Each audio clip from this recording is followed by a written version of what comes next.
Assalamualaikum warahmatullahi wabarakatuh.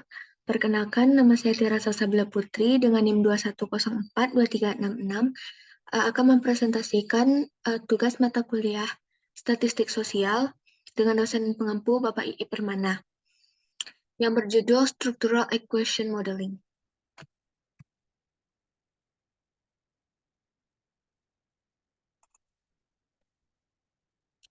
Yang pertama yaitu permodelan persamaan struktural. Permodelan persamaan struktural mengintegrasikan sejumlah teknik multivariat yang berbeda ke dalam suatu kerangka kerja model yang pas. Integrasinya ada yang pertama, teori pengukuran, yang kedua faktor analisis, yang ketiga analisis jalur, yang keempat regresi, dan yang terakhir persamaan simultan. Masuk kepada pembahasan selanjutnya, yaitu variabel laten. Variabel laten adalah variabel yang tidak dapat diukur secara langsung kecuali satu atau lebih variabel manifest. Variabel laten dapat berfungsi sebagai variabel eksogen maupun endogena. Sebagian besar konsep ilmu sosial tidak dapat diamati secara langsung. Contohnya yang pertama, kecerdasan dan modal sosial. Hal ini menjadikannya konstruksi hipotesis atau laten. Kita dapat mengukur variabel laten dengan menggunakan indikator yang dapat diobsesi. Kita dapat menganggap varian suatu item kuesioner disebabkan oleh yang pertama konstruk laten yang kita ukur, yang kedua faktor lain atau kesalahan varian unik. Selanjutnya, beberapa indikator dari variabel laten. Yang pertama, untuk mengidentifikasi komponen T dan E, kita memerlukan beberapa indikator variabel laten. Yang kedua, dengan beberapa indikator, kita dapat menggunakan variabel laten untuk mempartisi varians. Misalnya, analisis komponen utama mengubah variabel berkorelasi menjadi komponen yang tidak berkorelasi. Selanjutnya, kemudian kita dapat menggunakan serangkaian komponen yang direduksi untuk meringkas hubungan yang diamati.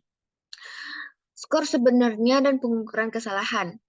Terdapat rumus X sama dengan T ditambah E. X itu adalah yang diukur. T merupakan skor sebenarnya dari konstruksi. E adalah error. Kesalahan sistematik rata-rata tidak sama dengan 0. Kesalahan acak rata-rata sama dengan 0. Masalah dengan satu indikator, persamaannya tidak teridentifikasi. Kita dapat memisahkan skor sebenarnya dan kesalahan. Selanjutnya ada manfaat variabel laten. Kebanyakan konsep sosial bersifat kompleks dan tidak mempunyai banyak segi. Yang kedua, penggunaan pengukuran tunggal tidak akan cukup untuk mencakup seluruh peta konseptual. Selanjutnya, menghapus atau mengurangi kesalahan acak dalam konstruksi yang diukur. Yang keempat, kesalahan acak pada variabel terikat. Perkiraan tidak bias tapi kurang tepat. Selanjutnya, kesalahan acak dalam variabel independen. Melemahkan koefisiensi regresi menuju 0. Perlu diingat juga bahwa permodelan persamaan struktural dapat dianggap sebagai analisis jalur menggunakan variabel laten. Ini adalah konvensi diagram jalur. Yang kedua yaitu ide-ide kunci ketentuan konsep di SIM. Variabel eksogen atau endogen. Endogenus atau endogen dalam kurung independen, variabel yang mempengaruhi secara langsung maupun tidak langsung oleh variabel eksogen. Selanjutnya yaitu eksogen atau independen, variabel yang mempengaruhi nilai variabel lain dalam model. Dalam SIM, suatu variabel dapat menjadi prediktor dan hasil atau variabel mediasi. SIM memerlukan pemahaman terhadap beberapa gagasan yang asing bagi banyak peneliti substantif. Yang pertama, diagram jalur, menganalisis matriks varians atau covariance, perkiraan ML, uji global kesesuaian model, dan model bersarang. Salah satu manfaat SIM adalah dalam praktik konvensional. Tidak menganalisis data mentah dari variabel yang diamati, tapi kami menganalisis matriks varians yang diamati, tetapi menganalisis matriks covariance yang akan menuju S dari variabel yang diamati. Data untuk SIM. Dalam SIM, menganalisis matriks varians atau covariance dari variabel yang diamati, bukan data mentah. Beberapa SIM juga menganalisis rata-rata Tujuannya adalah untuk meringkas S dengan menentukan struktur dasar yang lebih sederhana. SIM menghasilkan matriks varians atau covarians tersirat yang dapat dibandingkan dengan S. Yang ketiga yaitu analisis faktor konfirmatori atau konfirmasi. Rencana. Yang pertama mengukur menggunakan variabel laten, analisis faktor eksplorasi EFA, analisis faktor konfirmatori atau CFA, memperbaiki skala variabel laten, struktur rata-rata, indikator formatif, pembagian barang, dan faktor tingkat tinggi. Permodelan dua langkah.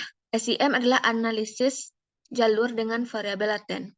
Hal ini sebagai pembeda antara pengukuran konstruksi dengan hubungan antara konstruksi.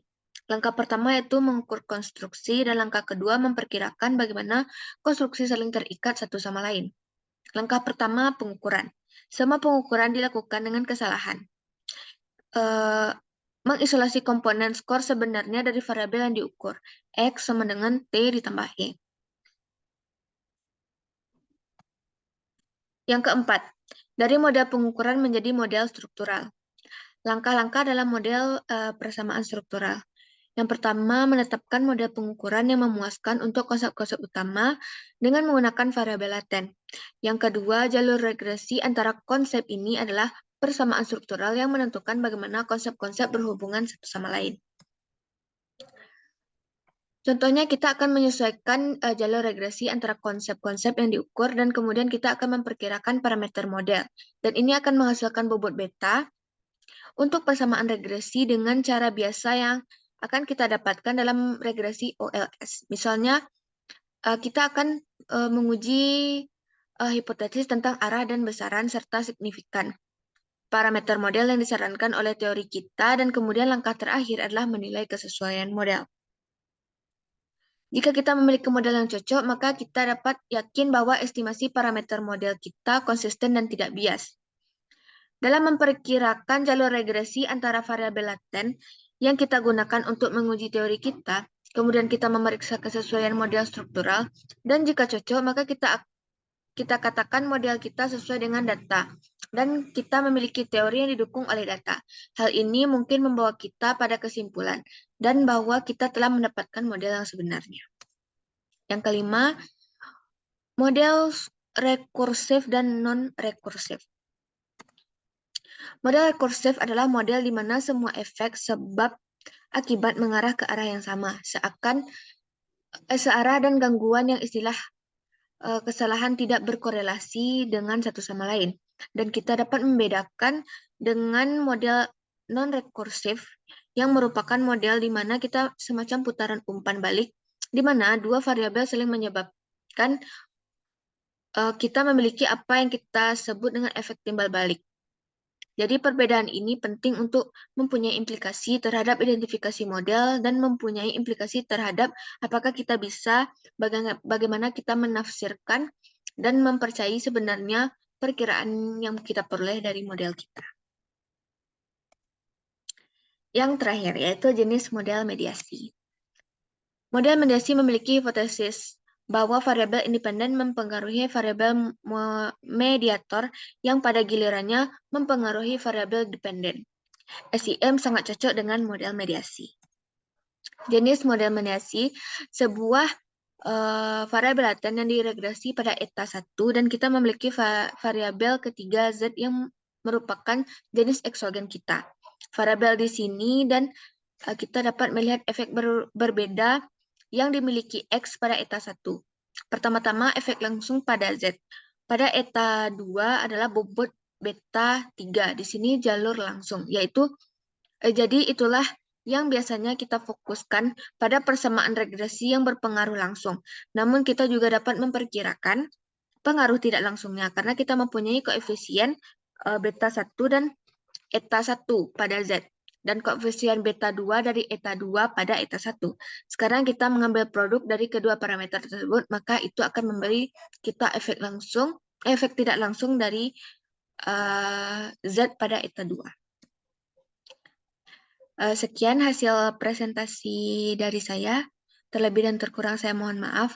Assalamualaikum warahmatullahi wabarakatuh.